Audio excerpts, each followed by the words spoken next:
বিসমিল্লাহির রহমানির রহিম। একজন দুনিয়াদার বুঝে দুনিয়ার গুরুত্ব ও দুনিয়ার সম্মান কোথায়। তো সে সারাটা জীবন হয়তো ভ্যান গাড়ি চালাইছে বা কোনো একটা হোটেলে চাকরি করছে বা রিক্সা চালাইছে। তো সে সমাজে দেখে যে প্রত্যেকের সন্তান পড়ালেখা করে প্রতিষ্ঠিত হয়েছে, কেউ ডাক্তার, ইঞ্জিনিয়ার, আর্মি, পুলিশ। তো সে তার জীবনের সর্বোচ্চটা দিয়ে চেষ্টা করে যে আমার সন্তান যেন প্রতিষ্ঠিত হয়। আমার জীবন গেছে যাক, আমি দুনিয়াতে প্রতিষ্ঠিত হতে পারি নাই, সম্মানের অর্জন করতে পারি নাই, যেহেতু আমি কাজ করছি নিম্নমানের। তো সে তার যতটুকু ইনকাম যা যা সে আয় করছে সারা জীবন তাদের সন্তানদের পিছনে ব্যয় করছে। এই জন্য আমরা সফলতার গল্প শুনি যে অমুক মিষ্টি দোকানের ছেলে বিসিএস ক্যাডার হয়েছে, এমবিবিএস ডাক্তার হয়েছে। তো সে এটা নিয়ে গর্ব করে এবং ওই সন্তানদের কারণে তারও দাম বাইরে যায়। তখন সে কী হয়, বিসিএস ক্যাডারের পিতা আর এমবিবিএসের পিতা। তো দুনিয়ার যে গুরুত্ব, যে সম্মান সে বুঝে আসছে, সে সেটা নিয়ে কাজ করছে।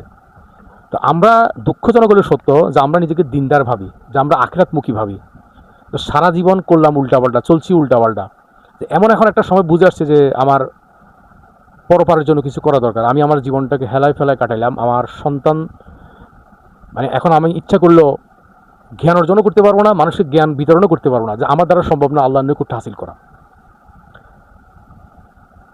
কিন্তু যে মনের মধ্যে এটা আসে না যে আমি পারলাম না, আমার সন্তানরা যেন দিন শিক্ষায় শিক্ষিত হোক, অন্তত তারা যেন সমাজের জন্য কিছু করে, আর তাদের কারণে যেন আল্লাহ সুবহানাহু ওয়া তাআলার দরবারে আমার সুনাম, আমার সম্মান বাড়ে, দুনিয়াতে আমার সম্মান বাড়ে এবং মৃত্যুর পরে যেন আমি সম্মানিত হই। এই জন্য বলছে না, কোরআন পড়নেওয়ালা যে কোরআন শরীফ পড়ে এবং অনুযায়ী আমল করে, ওর পিতামাতাকে কাল কিয়ামতের ময়দানে নূরের টুপি পরানো হবে।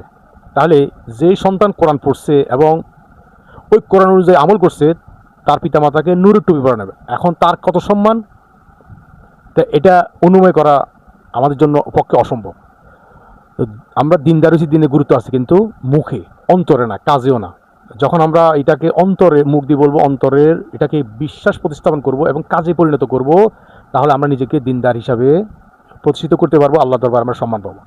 ভাই, আমি চাইলেও একদম বুজুর্গ হইতে পারবো না, চাইলেও আমি অনেক ইলিম অর্জন করতে পারবো না, কারণ আমার সংসার আছে, আমার পারিবারিক চাপ আছে, আমার লেনদেন আছে। কিন্তু আমি আমার সন্তানকে তো আমি সর্বোচ্চটা দিয়ে, ওই মিষ্টি দোকানের মতো, ওই সারা জীবন যে গাড়ি হেলপারি করলো, সে তার সন্তানকে সুপ্রতিষ্ঠিত করলো।